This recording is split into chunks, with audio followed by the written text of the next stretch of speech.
প্রিয় দেশবাসী, সবাইকে বাংলা নববর্ষ 1432-এর শুভেচ্ছা জানাচ্ছি। শুভ নববর্ষ। পহেলা বৈশাখ আমাদের প্রাণের উৎসব, বাঙালির সার্বজনীন উৎসব। পুরো পৃথিবীতে যেখানে যেখানে বাঙালিরা আছেন, আজ আমাদের সবার আনন্দের দিন, বর্ষবরণের দিন। বাংলা সাল গণনা শুরু হয়েছিল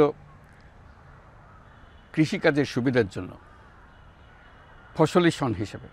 এখনও এদেশের কৃষকরা বাংলা তারিখের হিসেবেই বীজ বোনেন, ফসল তোলেন।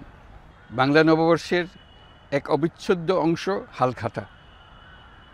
এখনকার আধুনিক সময়েও এখনও এই হালখাতার ঐতিহ্যকে ধরে রেখেছেন বাংলাদেশের হাটে বাজারে, শহরে বন্দরে।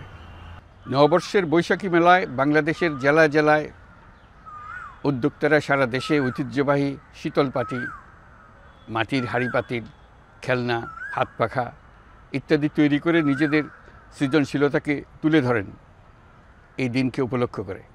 বাংলাদেশের সংস্কৃতি ও ঐতিহ্য রক্ষায় এবং একে এগিয়ে নিয়ে যেতে আমাদের সবাইকে সক্রিয় ভূমিকা রাখার জন্য অনুরোধ জানাচ্ছি। আমাদের এইসব ঐতিহ্য যেন আমাদের নিজেদের মধ্যে সীমাবদ্ধ না থাকে, আমাদের সংস্কৃতি যেন আমরা ছড়িয়ে দিতে পারি বিশ্বের দরবারে। বছরের এই দিনটিতে আমরা সুযোগ পাই আমাদের সুদীর্ঘ ঐতিহ্যকে নতুনভাবে নতুন প্রজন্মের কাছে উৎসবমুখর পরিবেশে তুলে ধরতে এবং পৃথিবীর সামনে তুলে ধরতে। পাহাড় ও সমতলের বিভিন্ন জাতিগোষ্ঠীও চৈত্র সংক্রান্তি ও নববর্ষে এবার বড় পরিসরে উৎসব উদযাপন করছে। পহেলা বৈশাখ সম্প্রীতির দিন, মহামিলনের দিন, আজ সবাইকে আপন করে নেওয়ার দিন। এবারের নববর্ষ নতুন বাংলাদেশের প্রথম নববর্ষ।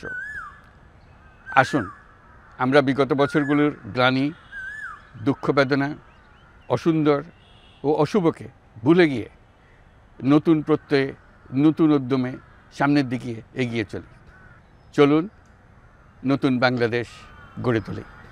24-এর গণ অভ্যুত্থান আমাদের সামনে বৈষম্যহীন বাংলাদেশ গড়ে তোলার সুযোগ এনে দিয়েছে। এই সুযোগ যেন আমরা না হারাই।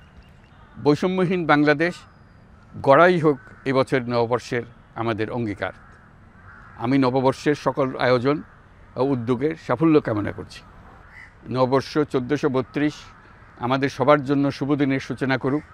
নববর্ষ আমাদের সকলের জন্য নতুন ও গভীর আনন্দের উন্মোচন করুক, এই কামনা করছি। সবাইকে আবারও আমার নববর্ষের শুভেচ্ছা ও সালাম জানাচ্ছি। আসসালামু আলাইকুম। মহান আল্লাহ আমাদের সহায় হন। আল্লাহ হাফেজ।